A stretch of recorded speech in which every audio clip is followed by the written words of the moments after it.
Today is the day we are finally going to hit Legendary Rank 4 in Warframe, the highest possible rank that you can achieve. And I wanted to take this opportunity to answer a lot of the questions that I'm getting of how I went about going to get LR4, how I did it in such a small time frame. I actually started the game back on August 8th of this month. So we're recording this on December 6th, meaning that we're hitting LR4 in just under 4 months after starting the game. I wanted to talk about some of the discrepancies between the experience that I had grinding towards MR in contrast with what your experience is going to be. I wanted to talk about ways that I found to make it more efficient so that you can replicate them if you are also looking to grind to LR4 quickly, or just obtain all of the Warframes and weapons quickly so that you can make those of them and use them and things of that nature. And obviously actually hit LR4. We have 35,396 mastery yet to go. So we're going to talk about what that breakdown looks like. We're going to talk about all of the weapons that we've got going on, how we got all of them. We're going to talk about the things we have not gotten yet. I'm just going to show you what the entire journey looks like. And to do so, I've put together this kind of LR4 blueprint is what I'm going to call it in Excalibur. I'm going to try to figure out a way to share it with y'all as well. If I do figure out a way to share it with y'all where you can kind of like all make your own copy and use it as your own checklist. What I do want to say though is in this video, once we do clock LR4, I have a massive announcement that I'm really excited to share with you guys of what's going to come next in our Warframe journey. The breakdown of this is I kind of want to talk about what the timeline looked like, what my journey looked like from my day 1 of Warframe to hitting Legendary Rank 4, general tips that I would recommend to you throughout this journey, a section I like to call this streamer buffs. So these would be things where I had a benefit because I'm a streamer and because I'm a content creator, and unfortunately these are going to be things that you are not going to experience. So these are things that sped up my progress towards LR4, things that just simply wouldn't have existed if I wasn't a streamer. So they're going to be ways that my journey and your journey is going to differ a whole lot. And then, as you'll see here, I have broken up all of the things that you can acquire in Warframe that give you mastery rank into different sections. And this is where you can kind of use this as a checklist to cross things off. I didn't include things like getting frames from assassination nodes. I didn't include things like main story quest drops. I did not include things like market blueprints, and I did not include things like clan dojo blueprints. Those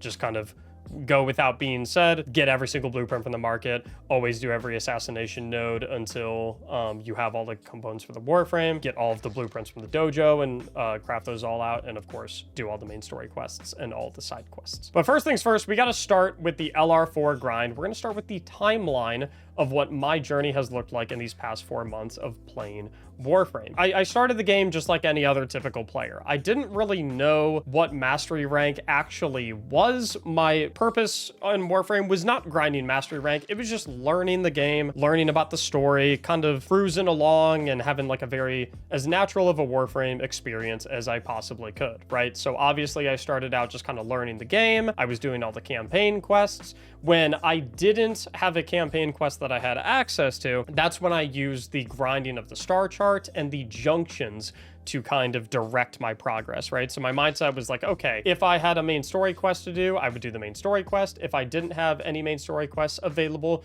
because maybe, for example, I hadn't had the planet unlocked to do the next main story quest, I would just grind out star chart missions, get to the junctions and get all the junctions done so that I could unlock all the planets and eventually do all the main story quests. I also made sure that every single time that I came across an assassination node, which was typically always one per planet, assassination nodes are always going to drop components to build Warframes. Like each assassination node has its own dedicated Warframe. Anytime I arrived at an assassination node, I would just make sure I would spam that assassination node over and over again until I got all of the pieces to be able to construct that Warframe before moving on. You don't have to do that. That's just kind of how I went about it. Once I got through a lot of the main story quests, got a lot of the star chart figured out, I also made my railjack pretty early on, and I did a ridiculous amount of railjack early on in my Warframe journey because I thought railjack was super fun and I really, really liked it. And as such, I actually accrued enough corrupted hollow keys by doing enough railjack to be able to purchase the 5 tenant weapons that you're able to get through corrupted hollow keys. We also started spinning up the clan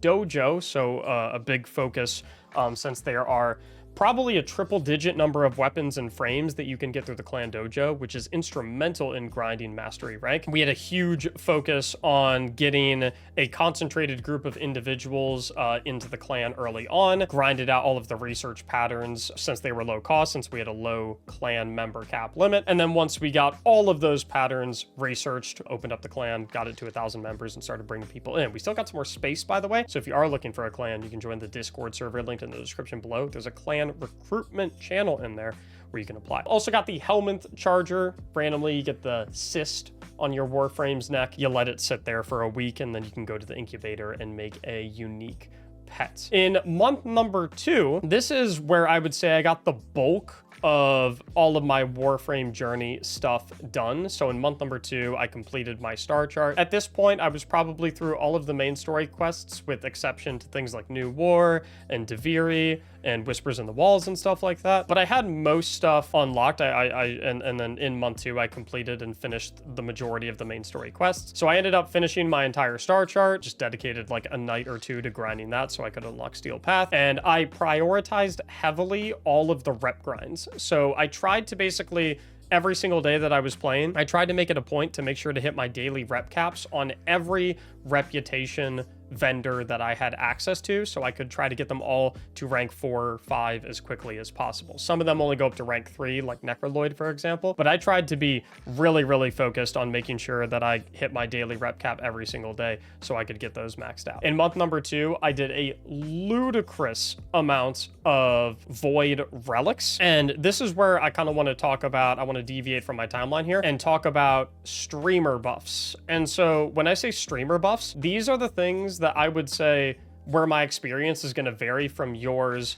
significantly. These are privileges that I had being a streamer that expedited my journey, made my journey a lot quicker. There are ways, in my opinion, that you can get similar results to the streamer buffs, but it's not going to be one-to-one. At the end of the day, being a content creator and being a streamer, I'm always going to have access to a couple of things that are going to make my journey a little bit easier that the average typical player might not have access to. And talking about the prime weapons and the prime frames is honestly a big part of where you're going to have a lot of bonus benefits being a streamer. So the first place where I have a huge streamer buff, right, is I can crowdsource information. Anytime I have a question on the game, how to get something, where to get it, most efficient way to get it, I can simply ask my live stream chat, twitch.tv/Mactics, where we play Warframe live all the time, by the way. I can just say, hey guys, anyone in the chat, anyone know how I get this thing? And I'll typically always get an answer. As an average player, you're not gonna have hundreds to thousands of people sitting, watching you, willing to tell you information. However, the Warframe Wikipedia is exceptional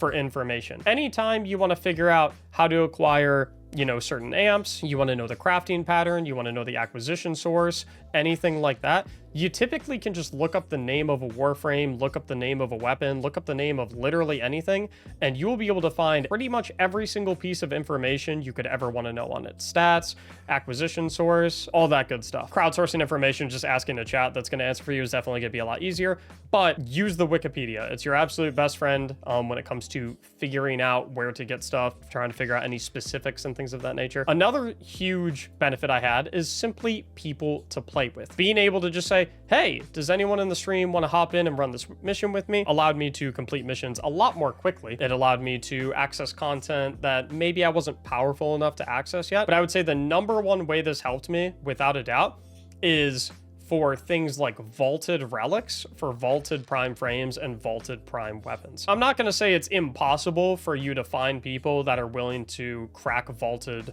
relics with you to help you get vaulted prime frames and vaulted prime weapons. However, you're not going to have nearly as much access to that as I am. So my journey was expedited significantly having so many people that were always willing to rock and roll with me. A lot of veterans that were willing to rock and roll with me who had like stockpiles of vaulted relics. Being a typical player, you're unfortunately not going to have access to that. However, I think you can get as close to that as you can by just focusing on trying to make friends in Warframe, try to meet people, try to, anyone that you play with. If you notice someone's like frying all the enemies, try and send them a message and be like, hey, dude, your build is sick. I would, do you want to play some Warframe together today or something like that? You can join Discord servers. There's an official Warframe Discord server. We have a Warframe Discord server where you can find people to play with. There's LFG for Warframe. You can use in-game LFG. I would say just do your best to find people to play with. Just like, Doesn't matter who. Number 3 is gifts. I received a lot of gifts in Warframe. My philosophy when it came to receiving gifts was if I got a weapon or Warframe gifted to me, anything that would give me mastery rank, I refused to use it. And I stuck true to that through my entire journey.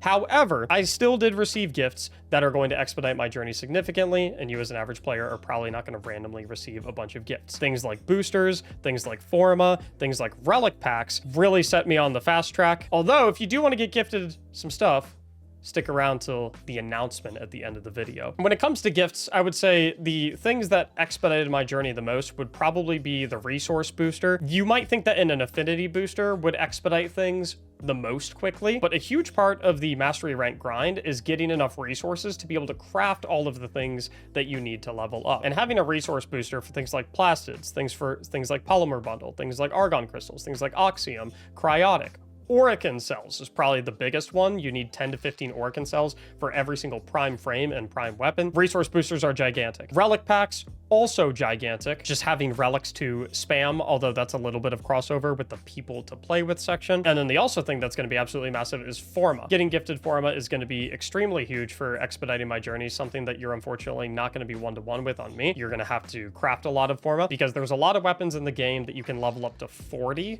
instead of 30. That will also increase your mastery rank. And to do so, you're going to need to Forma them a minimum of 5 times. In conjunction with that, a lot of the weapons that you craft by acquiring the blueprints from the clan dojo, a lot of those weapons require at least one Forma to craft as well. I tried to avoid gifts as much as I could. Some of the gifts just were kind of a situation where, oops, I didn't realize someone could gift me this. And, you know, once someone gifts you a bunch of relics or once someone gifts you a booster, probably turned what would have been a 6 or 8 month journey into a 4-month journey, but you know, it is what it is. This, in my opinion, is the #1 thing that expedited my journey. Playing Warframe and live streaming and making videos is my full-time job. I was able to play this game 8 to 12 hours per day on the days where I was grinding a lot. And like, that's my job. That's my profession. That's what I do for work. That is my career. I would imagine most of you do not have a full-time job playing Warframe, meaning that you're not going to be able to invest as many hours into playing Warframe as I'm going to be able to. So I would say this is probably the #1 thing that allowed me to do it in such a small period of time. And when you can play 12 hours a day, you're going to get to a certain point in a game significantly faster than if you can only play 2 or 3 hours per day. These are massive to consider when considering the speed of my journey. Whilst I did grind a lot and I put a lot of effort in and I worked very hard, there were ways that I was helped, which I simply would not have had access to, or I simply would not have the privilege of having that type of assistance if I wasn't a streamer. Month 2 is also when I completed Duviri Circuit, or sorry, when I completed the Duviri Paradox quest, which gave me access to the Duviri Circuit. So this is when I started getting into the habit of monthly getting 1 frame through the normal circuit, and I tried to get an Incarnon or 2 every week as well. Incarnons are not going to be important for your mastery rank grind whatsoever, but I do still kind of recommend trying to get at least 1 per week, getting to rank 5 in Steel Path Circuit if you can. Your gear doesn't need to be very good because you just kind of get randomized loadouts and the decrees will take you most of the way, but I do recommend trying to get Incarnons just because they're on a weekly rotation. Month #2 is also when I kind of focused on getting a lot of what you would consider to be like the tedious to farm frames. So like the frames where you farm a specific activity, they take a while, you get a currency for bad luck, you can buy the pieces if you don't get the drops through the activity itself. So that would be like Citrine, Jade, Kullervo, Daggeth, Styanax, Danta, and Varuna. I also tried to focus on a lot of the modular things in month 2. So things like amps, the MOAs, the Deimos companions, the kit guns, the Zaws, and the K-drives. I also tried to get all of the Kubrows and Kavets. Kind of how I went about doing the Kubrows and Kavets is I just kind of did a random incubation until I had 2. And then once I got to the point where, you know, if I do a random incubation when I already have 2 and there's 2 remaining that I don't have, it's a 50-50 chance that I get a new one. I didn't really want to take the coin flip. So once I had 2 of a Kubrow or 2 of a Kavet, what I did was I just found imprints so I could guarantee that I got the 3rd and the 4th with an incubation. I also made sure to do invasions as much as humanly possible. So through the invasions, you can get 7 total weapons, 4 of which are Wraith weapons, 2 of which are Vandal weapons, and 1 of which is just called the Sheave. And you can also get a ton of mutagen mass, field drawn, and detonite injectors, which you're going to need a ridiculous amount of to be able to craft up all of the Clan Dojo weapons. Pretty much all of the Clan Dojo weapons require some amount of mutagen mass field round and detonite injectors, and the only way to get these is by either crafting them in your foundry, which you can only make one every 12 hours, or by doing them daily invasions. You can also get them through certain planetary bounties. However, I tried that farming method out for a little bit and I didn't really like it that much. Month number 2, I also tried to get all of the Syndicate weapons and the arc weapons that come from Syndicates. So there's 18 total weapons, 3 per Syndicate, as long as 11 arc weapons that you can get through Syndicates. You're basically just going to need a lot of daily reputation to get your own. So typically you can buy your own Syndicate weapons and arc weapons, the components of them. You can get your own from 2 to 3. I think most players are going to get their own from 2 of the Syndicates. And then the other 3 to 4 Syndicates, you're either going to simply have to buy them from other players with plat, or you're going to have to purchase a copy of your Syndicate weapon and do a swap of your Syndicate weapon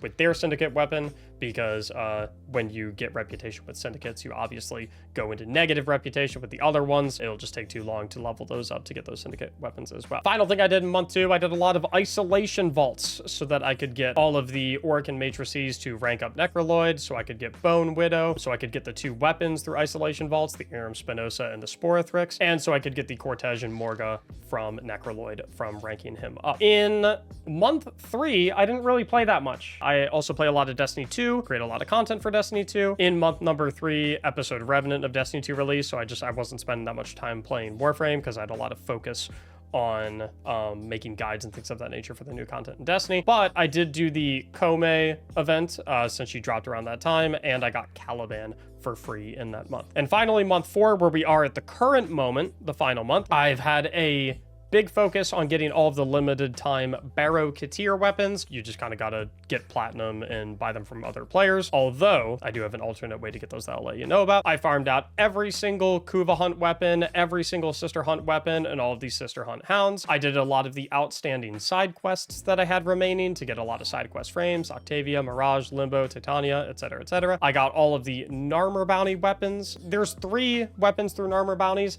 I say technically there's 4 because one of the weapons that you get from a Clan Dojo blueprint, you need a material card called Narmer Isoplast to be able to craft it, and the only way you can get that material is by doing the Narmer bounties. So yeah, you get 3 blueprints specifically from the Narmer bounties, but the resources that you get from Narmer bounties are required in 4. I also got base Grendel, which honestly, I can confidently say that was probably one of my top 2 least enjoyable experiences in Warframe. Not trying to throw hate or anything. It's just those missions weren't really my thing. Wasn't a huge fan of them. And then I also learned about the importance of Helminth, which we'll talk about in a bit. So before we talk about the general tips and talk about kind of the acquisition sources for every single thing. So like I said, we have 35,396 mastery rank, affinity, XP, whatever you want to call it, to go into legendary rank 4. I think I've got about 2 Warframes to level, a couple of weapons, and so on and so forth. So let's pull some viewers from the stream, twitch.tv/Mactics, by the way, where, like I said, we do a lot of Warframe streaming live. I'm going to pull some viewers from the chat. We'll run some Void Relics together, and we'll get some of this stuff leveled up before we talk even more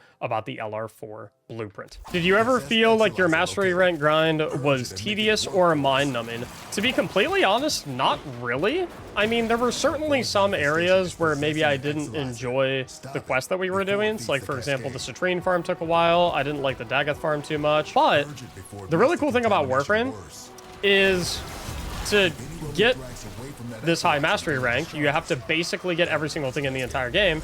And for the most part, every single thing in the game has a different acquisition source. Yes, even though it's a lot of playtime, you're doing different stuff the entire time, right? Sometimes you're on this planet, sometimes you're on this other planet, sometimes you're in an Arcwing, sometimes you're doing Railjack, sometimes you're doing Void Relics, sometimes you're in Duviri, sometimes you're this, that, blah, blah, blah. And so there's like so many different game modes and activities and things that you have to do that it's honestly, you're always doing something different. It feels really fresh, and I feel like that really helps with the staying engaged throughout the journey through all the mastery ranks. I think also a big trick too is for the things that do require doing the same thing a lot, that require a lot of repetition, things like maybe getting all the prime frames and prime weapons, for example. We were basically spamming Void Relics the entire time. No reason you have to do it all in one big chunk, one big section, right? You can, you know, do maybe 2 days a week of grinding out void, you know, prime frames and prime weapons.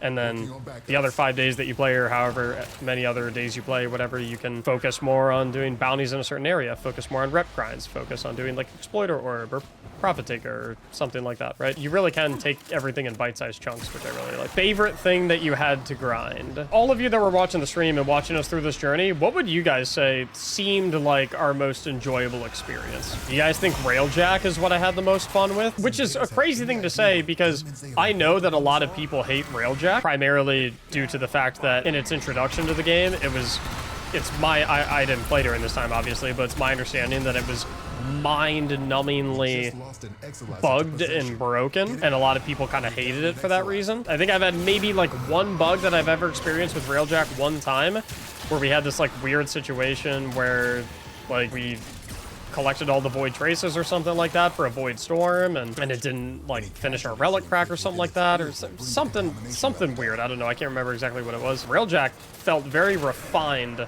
when I did it, and I absolutely loved Railjack, so that could very well be it. I mean, I love doing all the void relics, you know, seeing what drops are gonna pop up every single time. I really like that, you know, is getting excited for like, ooh, are we gonna get a gold? Am I gonna get what I need? And that feeling of seeing the exact drop that you were hunting for. There are a few better feelings than that. What have been your favorite frames besides Gauss? Okay, so no secret whatsoever that like Gauss is definitely my favorite frame. He is by far the one I build crafted the most. He's probably the only frame that I honest to goodness can say I feel like I actually understand. One of the consequences of speed running mastery rank in the fashion that I have speed ran it is you kind of end up being a complete and total scrub at the game. So even though I'm gonna be LR4, I'm probably going to be the worst LR4 player in existence because I don't really know what a lot of the Warframe abilities do. I don't know how to build craft any of them. For me, that comes later. The way I like to play is I just kind of wanted to get everything first, get really cracked out at one frame, and then I'll learn how to perfect and master all the other frames later, right? The frames that I did really find super enjoyable other than Gauss, I thought Varuna was really cool. I like Varuna a lot. I think Mirage is sweet. Like the amount of DPS you can do on Mirage seems absolutely ludicrous, and I'm like really looking forward to learning Mirage a lot more and build crafting Mirage because she seems sweet. Limbo was probably my least favorite frame. I don't know if it's fair that Limbo is my least favorite frame. The reason I hate Limbo so much is because, and I know, I'm trash at Warframe, you don't have to tell me. In leveling all the frames, I wasn't really like, yeah, listen, if I wanted to read things, I wouldn't be playing Warframe, I would be going out and buying books, okay? When I equipped a new Warframe, I didn't read anything. I just walked in and I just started using their abilities and just kind of try and figure out what they do. With Limbo, I did not realize that when you dodge on Limbo, you enter this alternate dimension where you can't shoot anything, nothing can shoot you, you can't pick up anything. I was probably running around the map for 5 minutes straight, blasting enemies and noticing that my bullets just did 0 damage to them, thinking, I thought I was like lagging out or something like that. I thought my game was broken. I thought I was gonna have to restart the game. I genuinely had no idea. I'm not gonna lie, I think I experienced that during when I was doing Void Relics and a Void Flood, so I had to pick up traces and I had to pick up the Vitaplasts, and I couldn't pick up either of them.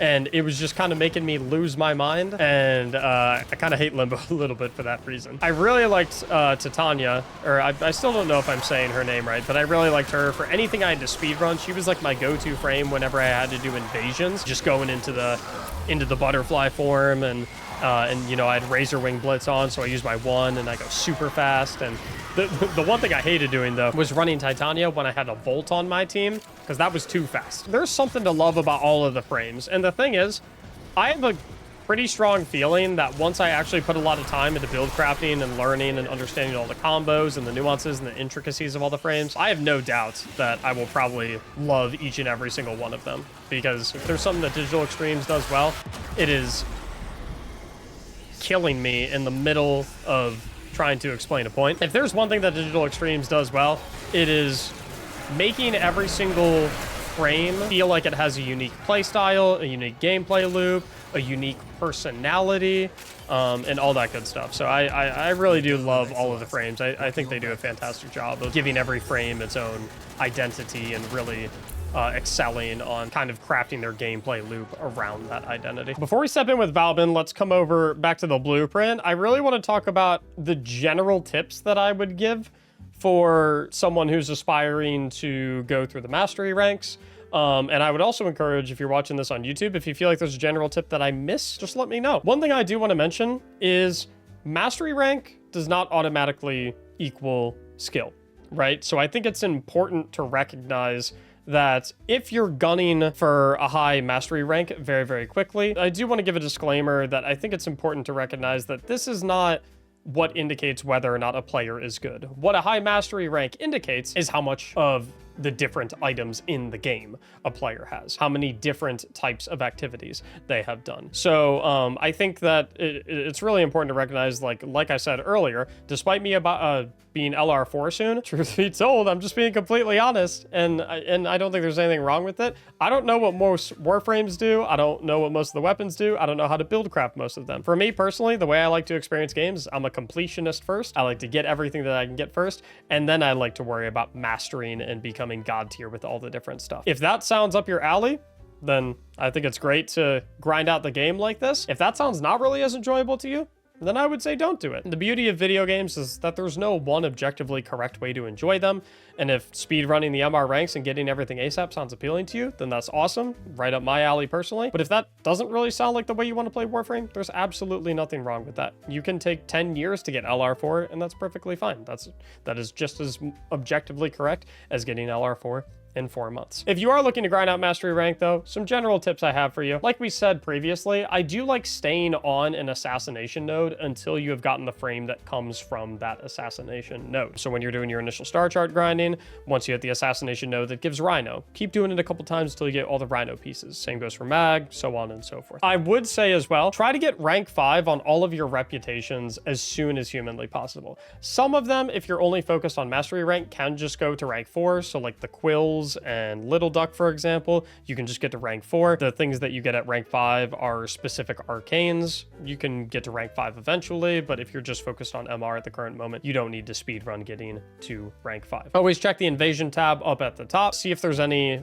components for any of the 7 invasion weapons currently active, and if there's not, you should even still be doing them just to stockpile on mutagen mass, field drawn, and detonite injectors. Always be crafting a Forma, a detonite injector, a field drawn, a mutagen mass, and Orokin catalysts or reactors if you have the blueprints available for them. Something that can really help with this is getting the Warframe Companion mobile app on your mobile device. The Warframe Companion mobile app allows you to access your foundry in a nice, easy mobile application format. So I'm not going to be able to launch it because I'm currently logged into Warframe, but it makes it really nice for if you're on the go, maybe right when you wake up or something like that, pull the app, start up the crafts, and then you can check it before you go to bed, collect the ones that are done, and then start up some new crafts and stuff like that. Really helps expedite all of the crafting. Big saying that we like to do around here is ABC.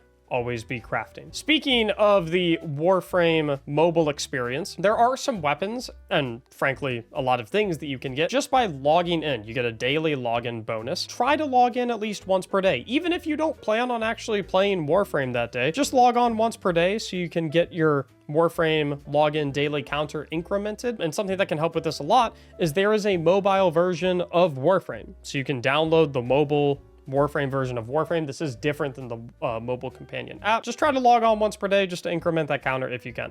When it comes to weapon slots, you can delete most of the non-prime and non-syndicate weapons once you acquire the prime or syndicate versions of those weapons to free up some Warframe slots, so you do not have to spend as much platinum on weapon slots. The one exception to this that was made abundantly clear to me, however, is the Magistar. Despite there being a syndicate version of the Magistar, I believe I was told the stats on the base Magistar are better when you pair it with the Incarnon. Like, it's a better stat stick than the syndicate Magistar. I don't know the specifics on that. All I know is I was just told do not delete base Magistar. However, all of the other non-prime weapons that you have and non-syndicate weapons that you have, once you acquire the syndicate versions of them, you can get rid of the old versions. This, for the most part, goes for Wraith weapons, Vandal weapons, things of that nature as well. However, before you delete any weapon, make sure to double check to make sure it is not used to craft another weapon. A lot of weapon blueprints, one of their components for that weapon is other weapons. Once you're doing your relic grinds, if you want a gold drop from a relic, I would highly recommend against cracking that relic until you have enough void traces to refine it into radiant, 100 void traces specifically. And if you have a relic and you're trying to get a gold drop from it, but you don't have 100 void traces available, then I would say use your excess relics, crack them open. You don't really care too much about the drop you get. You're not refining them, just use your excess ones so you can accrue void traces, and then you can dump those void traces into refining the relics that you want to make radiant for the gold drops. When it comes to grinding out the entire game, generally speaking, unless you're trying to level up a specific companion, you want to use a non-robotic companion with a retriever mod so that you can on occasion proc double resource drops. Now, you can get at max rank, 13% chance of getting double resources if you get the loyal retriever mod from Master Tiasanya in Cetus, or once you get to Deimos and you get your Deimos rep up, there is an 18% chance, one called Resourceful Retriever, that you can get from Sun in Deimos. Additionally, before you start any grind session, go to any relay that is busy and just hang out in there a little bit so that you can get some relay blessings that are going to be bestowed upon the entire relay by players that are MR 30 and above. You can sit around there until you eventually get things like an affinity booster, a credit booster, damage booster, resource drop chance booster, are all really nice ones. They last for 3 hours. They stack with all other boosters as well, so there's no real reason not to get them. As far as non-prime frames go, as opposed to deleting non-prime frames once you have the prime variant of the frame, you actually want to save your non-prime frames for your Helminth so that you can subsume them into the Helminth. This is not really important for mastery rank stuff specifically, but for build crafting later on, you're definitely going to want to have all of these subsumed Helminth abilities. Always spend your Railjack and your Deviri intrinsics as you do Railjack missions, and as you do Deviri stuff, you're going to accrue the points for the intrinsics. Always spend those so that your overall Deviri power and your overall Railjack power are increased so that you have an easier time going through those missions in the future. You also get, of course, affinity for leveling those up, so 2 birds, 1 stone. Cryotic is a resource that's rather annoying to get, and you need a lot of it to craft a lot of different weapons. The biggest offender is the Cybear, which you need 30,000 cryotic to craft, and the only way you can get it is through excavation missions. You get 100 per drill, 200 if you have a resource booster on. I recommend not target farming cryotic too much. The number one way that I went about getting cryotic personally was when I was grinding out all of my Kuva hunt and Tenant hunt weapons, I would always do the excavation node first on any planet that was controlled by my Lich. Just kind of passively doing this and sticking to this method over time built me a surplus of cryotic that I was able to use to knock out any craft that eventually I needed cryotic for. You're going to be attracted to the idea of going into Elite Sanctuary Onslaught and having some people blow up all the enemies for you to speedrun leveling weapons. You can do it if you want to. However, I don't love doing this too much because in my opinion, it's significantly more efficient to kill 2 birds with 1 stone and just put on your unleveled weapons as you go to do another activity to acquire more weapons. Obviously, you're not going to have as much strength in these missions compared to if you just use your maxed out super powerful weapons when you're grinding out other stuff. But in most stuff in Warframe, you don't really need a maxed out, fully kitted out, fully built out weapon. You can realistically level a lot of unranked weapons while you're grinding out other things instead of having to sink a lot of time into Elite Sanctuary Onslaught. If you're doing this, simply going into the action tab on a lot of weapons and hitting auto install on mods is pretty good. It's okay. It's not amazing. It's a really quick solution though, for if you don't really know how to mod them out. And once you do get to learn a little bit more about build crafting and which mods are good on which weapons, you can start with auto install and then pull out any of the ones that you know are like, okay, I know this isn't that great on this weapon, and slot in your typical ones. If you have no idea where to go when it comes to modding, the auto install is not half bad of a crutch to start out with. Always be checking Barrow Katir every 2 weeks. He's typically going to sell 2 to 3 limited time exclusive weapons that you'll only be able to get from Barrow Katir. He'll also sometimes sell some relics that drop weapons that are relics that Barrow only sells. So just always be checking in on him every 2 weeks whenever you can. Always snag event weapons as they come by. We'll talk about all the weapons that are event weapons once we get to the category section of all of the items that you have to acquire. Most deleted quest weapons, if you accidentally delete them, can be reobtained at Samaras in exchange for his reputation. Really try not to make sure to delete them though. Grinding that rep is kind of a massive pain, but you know, that emergency situation, if you accidentally delete one and you hadn't leveled it up yet, or honestly, frankly, I recommend never deleting any of those, but if you do accidentally delete one,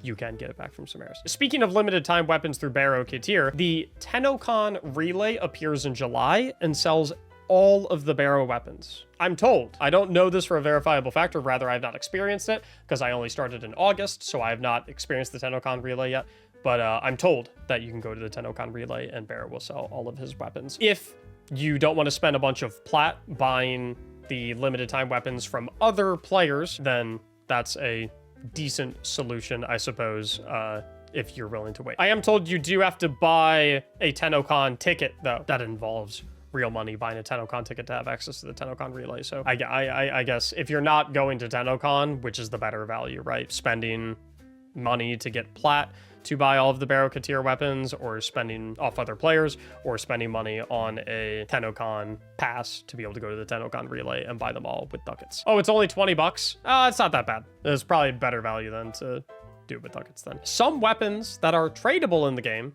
absolutely suck to get. Looking specifically at the Leto Vandal and the Breton Vandal from Elite Sanctuary Onslaught. In situations like these, it can honestly be the better play to, instead of grinding for those weapons, grind out relics, get prime blueprint drops, sell those prime blueprint drops for platinum on the market, and then stockpile a little bit of platinum so that you can buy those weapons that suck to get. Final tip, probably my number one tip, find people to play with. Make friends in Warframe. If you're trying to grind to LR4, make friends in Warframe. Find people to play with, find people to crack relics with, find people to do Deviri with, find people to ball out with, find people to do hunts with. Not only is it nice just having a squad built together for, you know, always making sure you have a stack of 4, even though most things you can just do public matchmaking and you'll find people with. Like, making friends and just kind of enjoying people's company while you're grinding through these missions just makes it so much more fun, so much more enjoyable. You can do this in the in-game Warframe chat. You can find Warframe LFGs, Warframe Discord server, my Discord server, linked in the description. You can join a clan,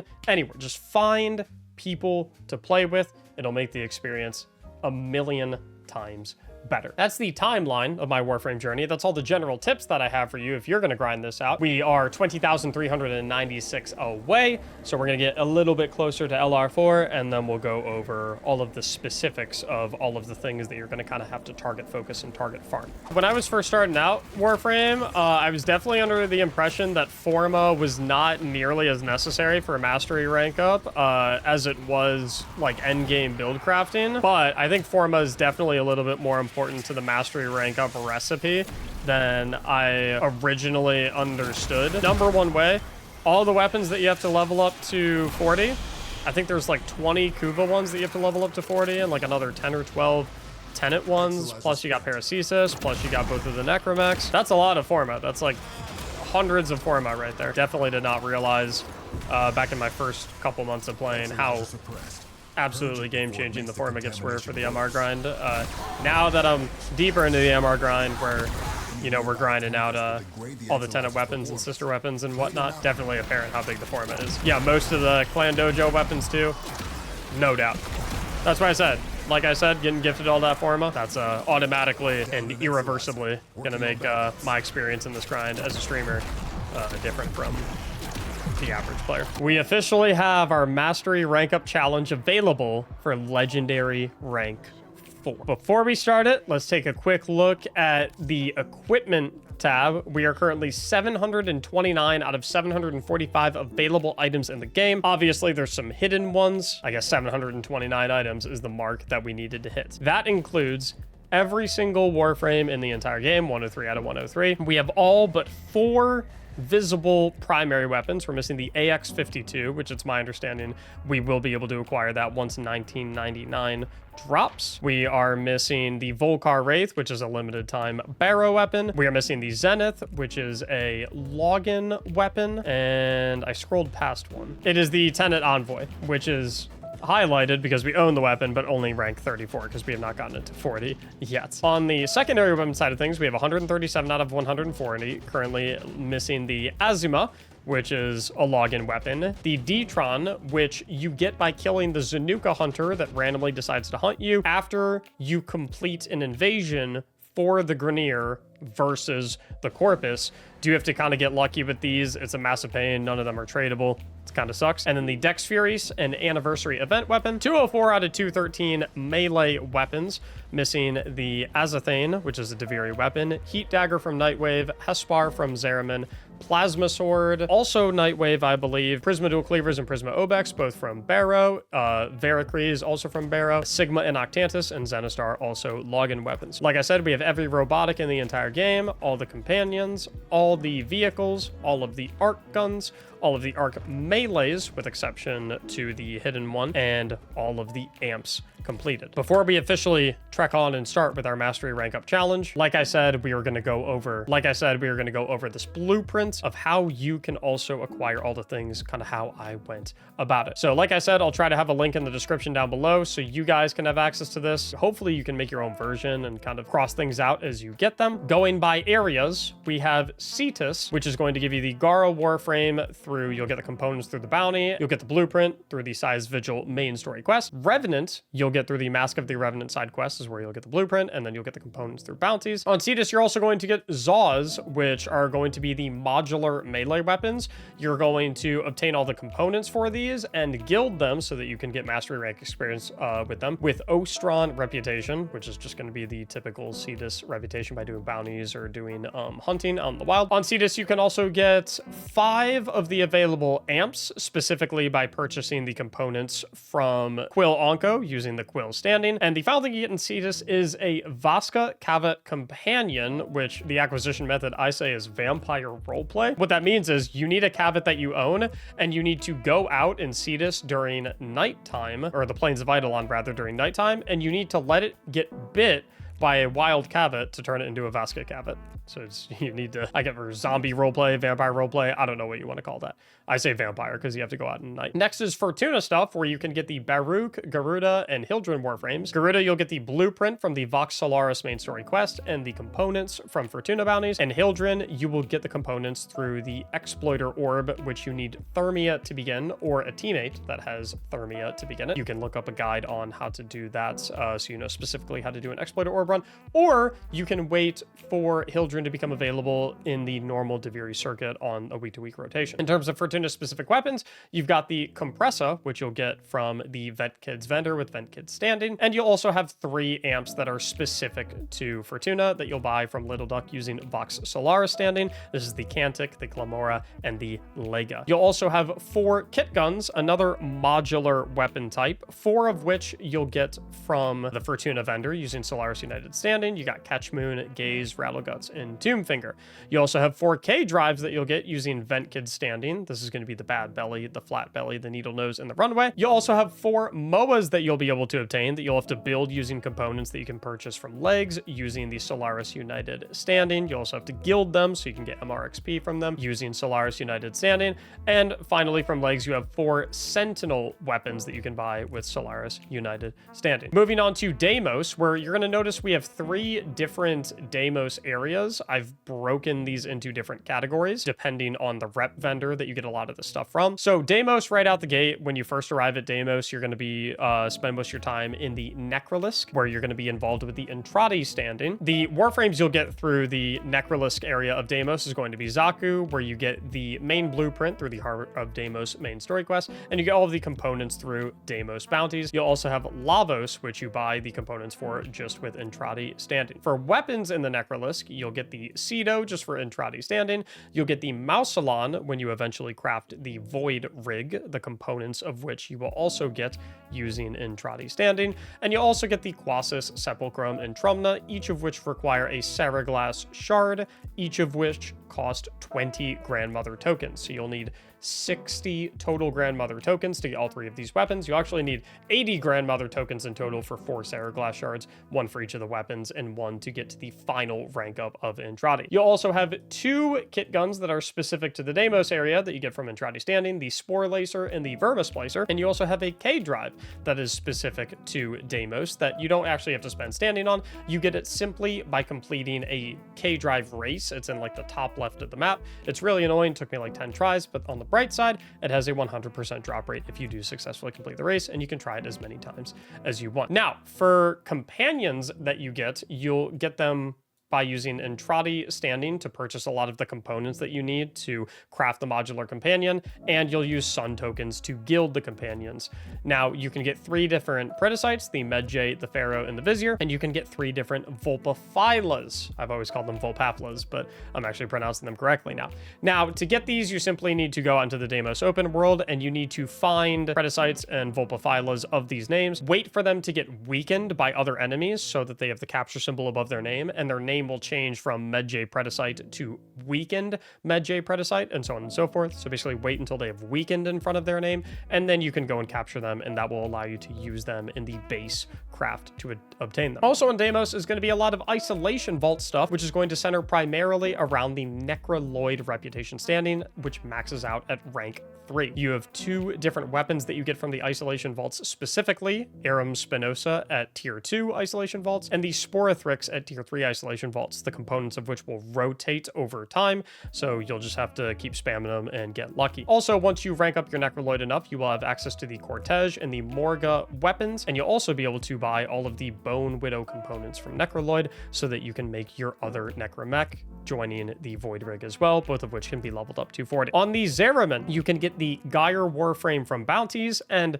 whilst you technically obtain the Varuna Warframe from a vendor in Zeraman, the main way that you'll acquire the things to be able to obtain Varuna is through Conjunction Survival on Lua, where enemies will drop Lua Thrax Plasms, and it is with these Lua Thrax Plasms that you will be able to purchase Varuna and all of the components for Varuna as well. You'll also be able to purchase 2 weapons, the Paragale and the Sarofang, using the same Lua Thrax Plasms at the vendor in the Zeraman. The Zeraman is also going to be home to a couple of weapons, the Aelak, which is going to be the tier 5 bounty, the Hespar, which is going to be the tier 4 bounty, the Alternox, which is going to be the tier 3 bounty, and then 5 weapons that you'll obtain using Holdfast Reputation, as well as some Void Plumes to craft them, the Felarks, the Inadem, the Latum, the Fenmore, and the Praetos. Final kind of area that you obtain a lot of stuff from is also going to be on Deimos, and it's going to be the Sanctum after you complete the Whisper in the Walls main story quest, which is going to reward you with the Grimoire weapon. Then, upon getting Kavia Reputation, which is the reputation for this area,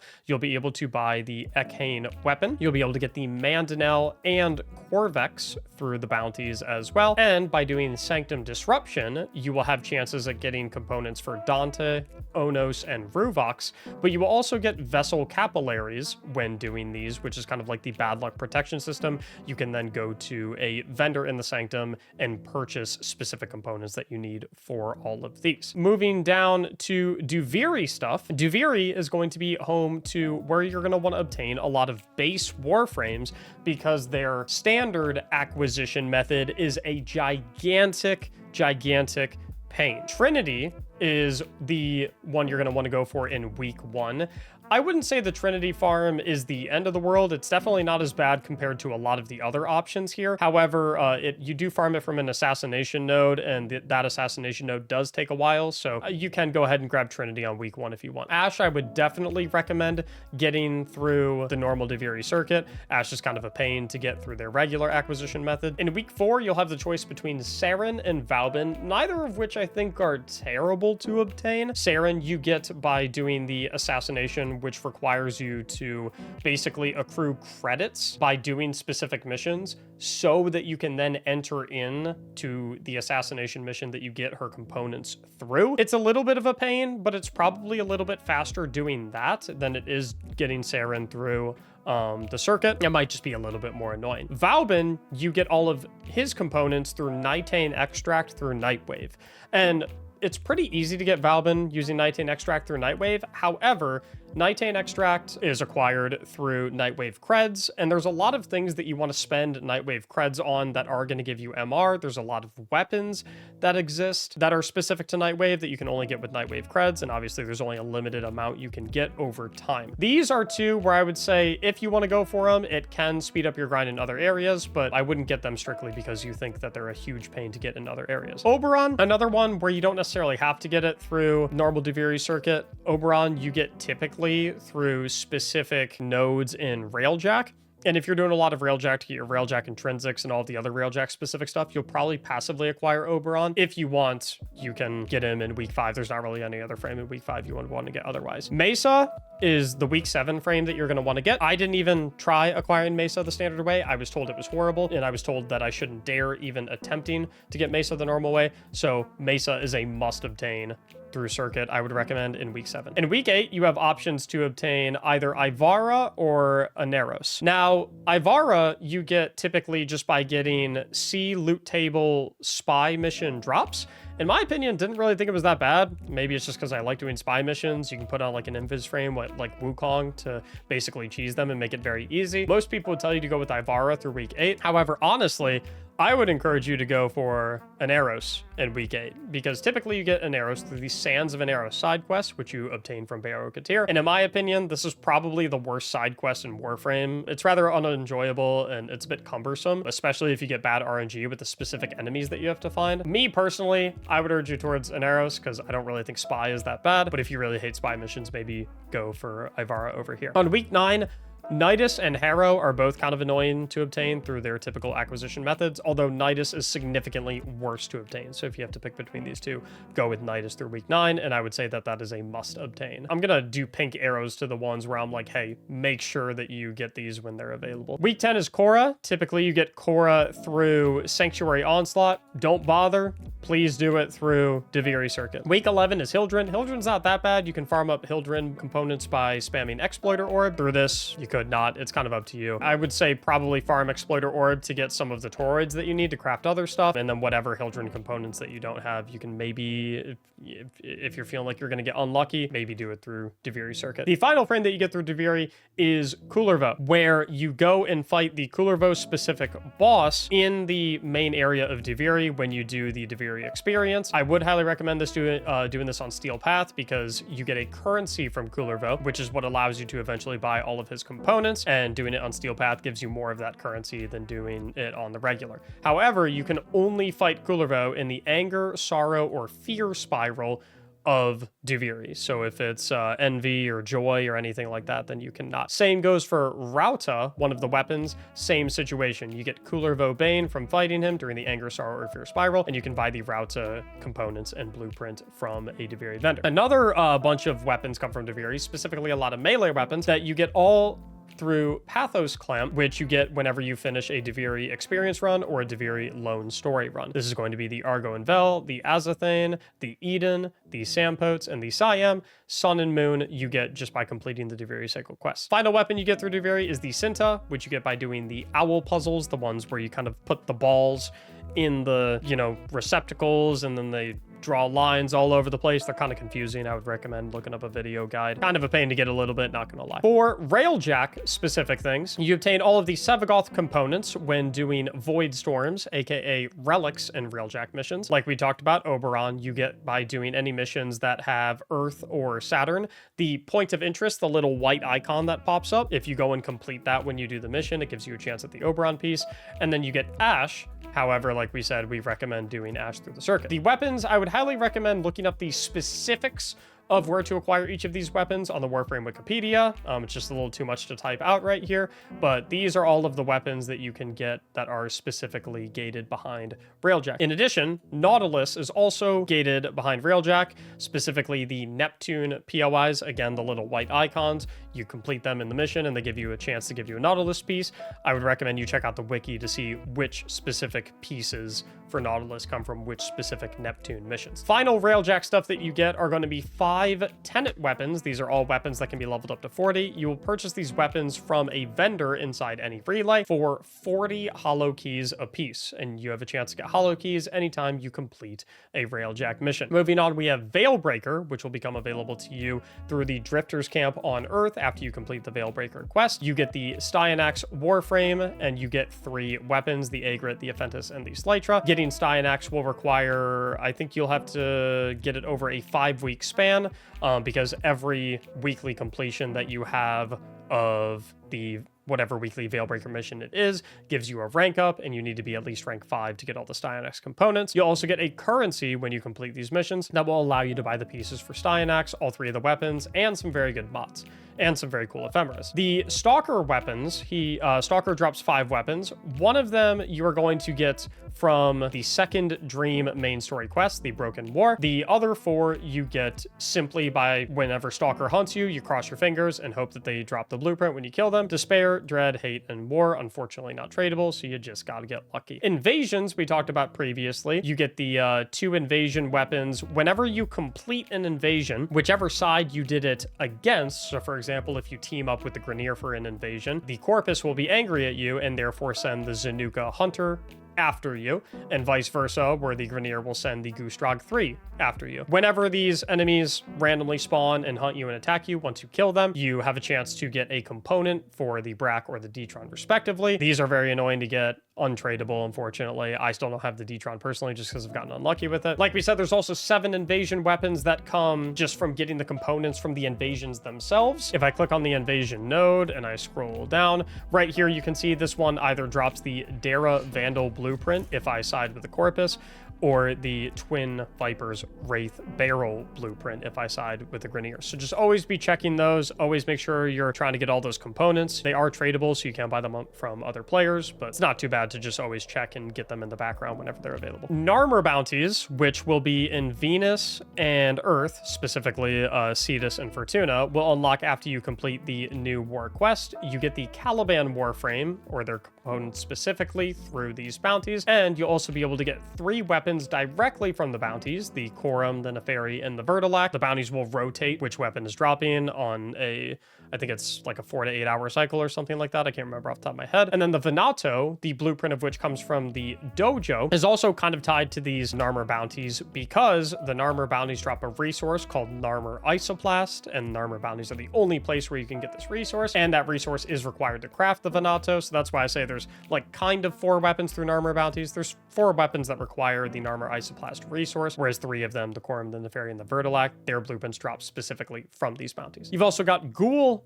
event bounties, which pop up, I was told, every 2 months or so in Cetus. These will drop the Kortak weapon and the Stuba weapon, so you just got to keep an eye out and wait for those to appear. Moving down here, we have got the Warframe specific missions. So the mission that you'll get Citrine and her weapons through is called Tiana Pass. It's a mirror defense mission in Mars, and through this mission you will of course get Citrine, and you will get her weapons, the Corafel and the Stephalos. You'll fingers crossed to, once you get to wave 20, fingers crossed that you get a component for one of these weapons or a component of Citrine, but you will get a bad luck protection currency by doing these no matter what, and no matter how unlucky you get, you will eventually be able to use that currency at a vendor in Deimos to buy whatever you're missing. Same goes for the Jade Warframe, which is going to be the Brutus. It is an Ascension mission, a unique mission. In Uranus, you'll get the Jade Warframe, and you'll also get the Cantair Evensong and Harmony weapons. Similar to Citrine, you'll get a bad luck currency as you do this mission, and you can spend that bad luck currency in the Drifter camp to whatever you don't end up getting to drop when you run this mission enough times. You'll also have the Abyssal Zone in Ceres. The only way you can access this mission is if you purchase an Abyssal Extractor, I believe it's called, from your Syndicate. They don't cost a whole lot of reputation. I think it's like 500 or something like that. So what you'll do is you'll come to your Syndicates, view offerings. If you type in Abyssal, you'll get an Abyssal Beacon. It's 5,000 reputation, so you'll just buy one of these. You'll get 1 beacon per run, and that will unlock a mission for you on Ceres. It'll be right in this area. It's called the Abyssal Zone. You run through that and you get a currency called Vein Thorns. and getting enough of the Vein Thorns is going to allow you to craft the Daggeth Frame and the Doorclave weapon, the blueprints for all of you will obtain in the clan dojo, assuming you're in a clan, of course. Make sure you do these on Steel Path as well if you can, because you get significantly more Vein Thorns for doing this on Steel Path compared to doing it on normal. We also have Saya's Visions, which is a shrine defense mission on Earth, another unique mission. This is going to give you Kome and the Amanata and Higasa weapons, similar to the Jade and Citrine missions. You get a bad luck currency, so you can purchase whatever you don't get just by spamming this mission a couple of times with the bad luck currency that you get. Finally, when it comes to what I would say is Warframe specific missions, we have the Granum Void, which is where you are going to obtain all of the components for Prodea and all of the stuff for Stalta, Stropha, and Velox. Of course, to access this, you simply find the gold hand on any Corpus ship, install a Granum Crown in there to open up the Granum Void. You do the required objective in there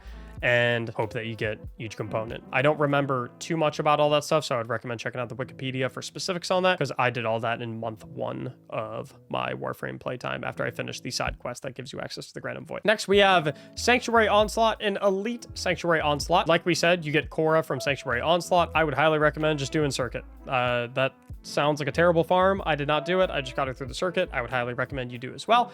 And then you also have the Brayton Vandal and Leto Vandal weapons through Elite Sanctuary Onslaught, which were some of the weapons that I recommended you try to find a way to accrue plat by selling other things, and then use the plat to buy these, because these are massive pain to farm. Next, we have Samaris Rep. Samaris is going to be available in any relay. Just try to accrue Samaris Rep daily as much as you can. Samaris sells 3 unique weapons, the Heliocore, the Machete, and the Simulor. Next, we have a bunch of Kuva Hunt weapons. You'll start a Kuva Hunt. The best way to do it, that I always did, is you'll go to Cassini on Saturn, a level 21 through 23 Grenier mission. You'll complete the objective of capturing the target, and then you get like 10 to 15 kills or something like that. You spawn the Kuva Emissary, kill them. They'll hover a little weapon on their head of what weapon you would receive from the hunt if you choose to start it. If you like that weapon, you kill them, and that starts out that hunt. If you don't like it, you just run past them and go to the extract. Nice thing is it works on a knockout system, so eventually you'll get the one that you want. Highly recommend doing Kuva hunts before you start with the sister hunts. Reason being is because Kuva hunts probably take about twice as long as sister hunts. Maybe not quite as long, but they're definitely longer than sister hunts. And the reason I recommend doing Kuva hunts first is purely from a mental perspective. If you do all of your Kuva hunts first, then your norm is going to be whatever the duration of the Kuva hunts is. And then by contrast, once you're done with all the Kuva hunts and you start doing these sister hunts are going to feel way faster. They're going to feel lightning quick. I felt like the sister hunts were very, very fun, because the entire time I was doing them, I was just like, ooh, this is really nice. They feel half as long as the Kuva hunts. We're speeding through these. Even so much so to the point where I did like 7 sister hunts in one day. That's how easy it was to kind of grind through them. You have a bunch of different Kuva hunt weapons. All of these can be leveled to 40, which means you need 5 Forma per weapon.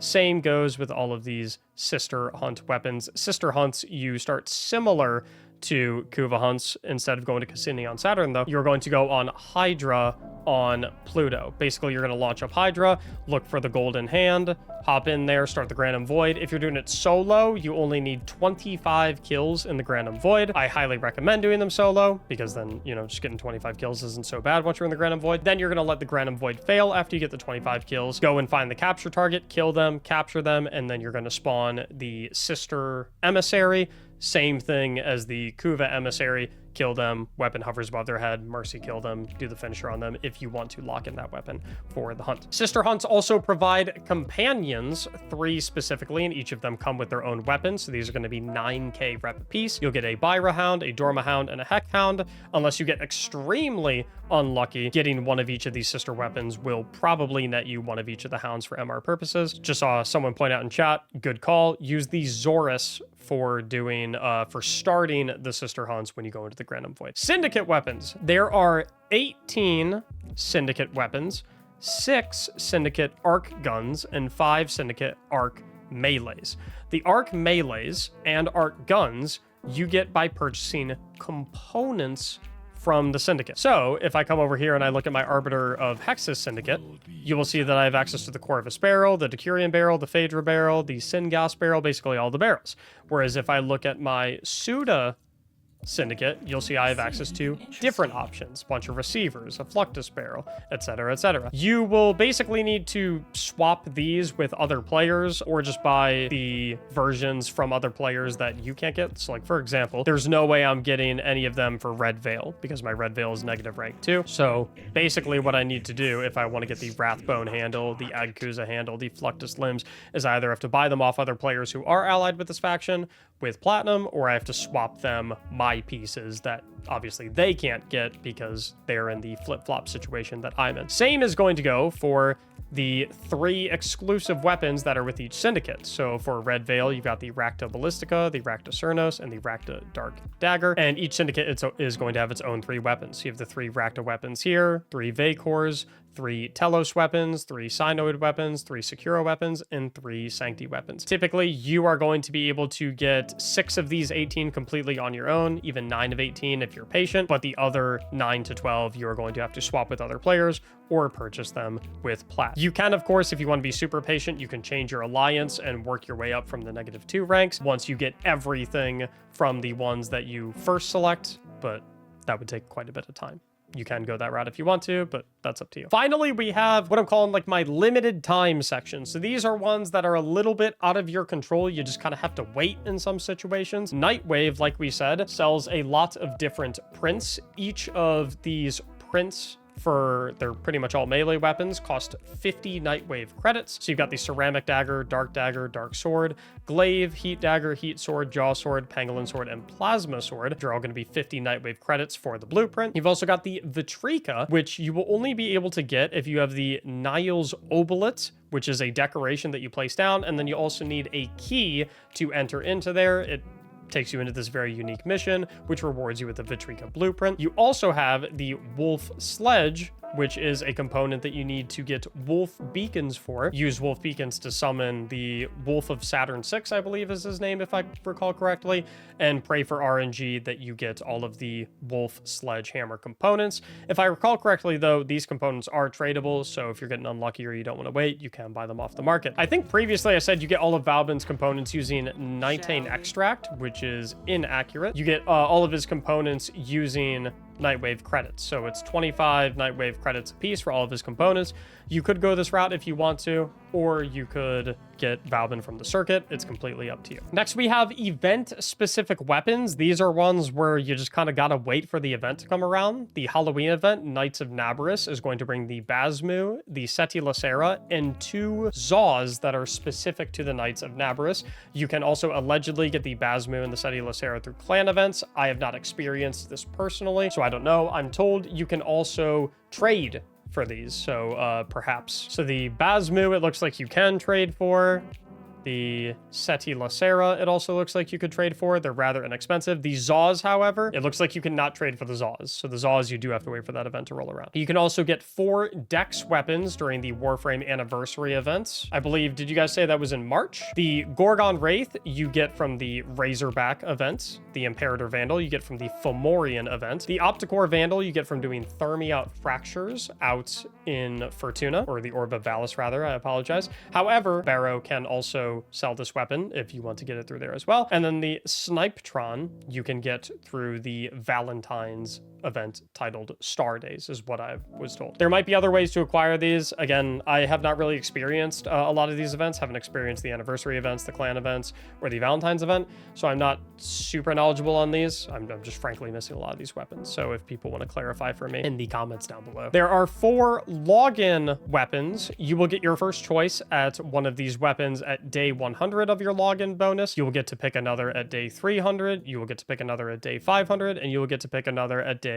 700. No way around it, is what it is. However, like I recommended, trying to log in once per day, even if you're not playing, can really expedite your progress towards those. I actually have gotten 0 of these yet. I'm only on day 93 of my login bonus, so I actually don't even have the first one yet that I would get at 100. Finally, we have Barrow Katir things. So like we said, you can get Aneros through Barrow Katir. You purchase the Sands of Anero quest from Barrow Katir, and that will allow you to start the side quest to get Aneros, or you can get them through the Deviri circuit. Barrow brings a ton of exclusive weapons though, a ridiculous amount, plus a Prisma Shade Companion and Prisma Burst Laser. Simply put, you just gotta wait for him to show up and bring these weapons. The alternative option is if he hasn't sold one for a while, so let's say the Prisma Lens, I haven't seen him sold for a while and I just really need it. You can go on Warframe Market and purchase them from other players. They are gonna be very expensive, 90 platinum, 110 platinum, 119 platinum, or if you're super patient, like we said, if you buy a ticket to TennoCon for about $20 to $25, you will have access to the TennoCon relay in game, which gives you access to, I'm told, every single Barrow exclusive weapon if you would like. So that is our legendary rank 4 journey blueprint. Again, I'll try to find a way to share this with you guys. If I do, it'll be linked down in the description below. But time has finally come to hit legendary rank 4. Okay, I need every single person to type in chat what number legendary rank I will be in the next 3 minutes. Ban the guy that said 2. Let's go!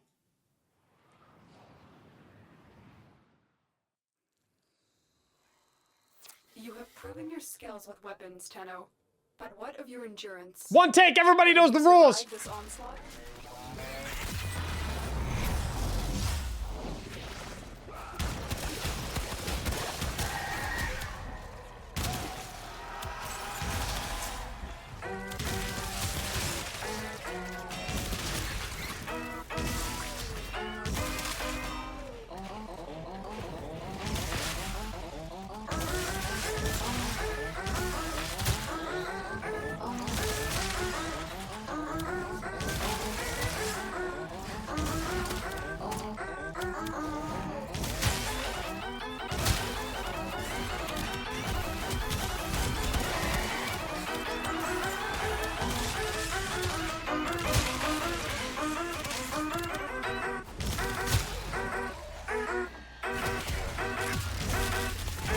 My 2 back up.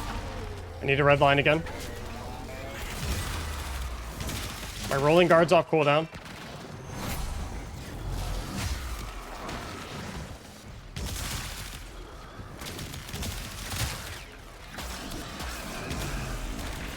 Juggernaut over there. Not messing with you. How is there still 44 seconds left?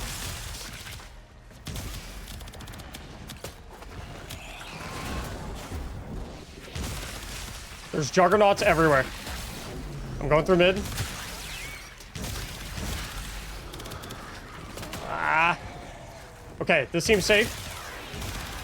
It's all Juggernauts. Got rolling guard active. No. No. I just need to live. Just need to live.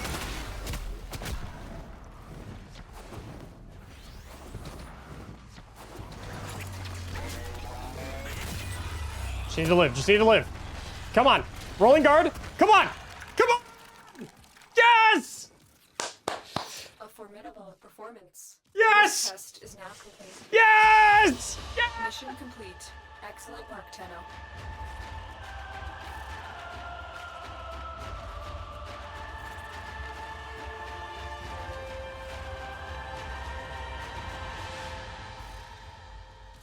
Does he know about Revenant? Like, literally just press 2? I know I could have just done Revenant and pressed 2. I know I could have gone to my operator and just been invisible the whole time. I know I could have ripped Limbo and hit a dodge and just sit in the alternate dimension for 2 minutes. But Gauss is my dude. I have been going through the majority of this game on Gauss. He's the only character that, like, I actually feel like I know how to build craft. I love Gauss Prime, and I wanted him to be the one sitting right here next to you have earned the mastery rank legendary 4. And there he is. There he is right there, baby. If we come back over to my Excalibur, we have this announcement right here where I'm officially announcing that we are going to bring our Will It Build series that we have done in Destiny that so many people have loved over to Warframe. For those who don't know what Will It Build is, it's very, very simple. Effectively, I have a channel in my Discord server titled Will It Build Warframe? And it's a very simple premise. You come over here in the Discord server, linked in the description below, come to the Will It Build Warframe channel, and you submit your build. A build that you think is absolutely banging for Steel Path content, a build that you think is just super fun, a build that you think is super memey, whatever it is, you submit your build. I'm gonna piece it together on my Warframe and check it out live on stream, twitch.tv/Mactics, and make a video about your build. But here's the best part. If we like your build, and I'm gonna tell you, we usually do, because you guys are very smart and very creative, and it's always absolutely impeccable, then you win a prize. What prize do you win, you might ask? Well, here is where I'm going to move this puppy over. We've got a nice little prize wheel, as you can see here. The drill is simple. If we like your build, we spin the prize wheel at the end of the episode, and whatever it lands on, we give to you in game. And I'm actually teaming up with Digital Extremes, who has offered some things to throw on this prize wheel, the grand prize of which, as you'll notice right there in the center, is Prime access. So if you submit a build in my Discord server, we check it out, we do an episode on it. Not only does the entire community get to see your build and get to try it themselves so that they can also enjoy it just as much as you do, not only is it going to help me get better at the game and actually understand build crafting, and believe me, if a build works on me, since I'm bad at the game, it'll work for absolutely anyone. If we like your build, we spin your wheel. You can win some things that I can just give to you directly in game, like Warframe and weapon slots, formas, a skin, a 7-day booster, Orc and catalysts and reactors, or courtesy of Digital Extremes, they are providing some prizes such as 200 platinum, 500 platinum, a deluxe skin, or like I said, the grand prize, you could win Prime access. We're going to start recording the Will It Build episodes on stream, twitch.tv/Mactics. Of course, they will be YouTube videos as well. We would love to have you stop by. Once again, Discord server linked in the description down below. Make sure you join and submit your build in the Will It Build Warframe channel for a chance at winning a prize as great as Prime access. We are officially legendary rank 4. It's been a long journey. Massive thank you to all of the people that helped me when it comes, comes to guidance, when it came to information. Obviously, the gifts went a massive way. Without a shadow of a doubt, would not have been able to do anything close to this without such a welcoming and helpful community. And I'm very excited to check out Warframe 1999. Hope you join us there. We'll be live streaming twitch.tv/Mactics, the majority of it. Make sure to come and stop by, like the video, subscribe to the channel if you enjoyed this journey/guide. Thank you so much for watching, and as always, have a great day.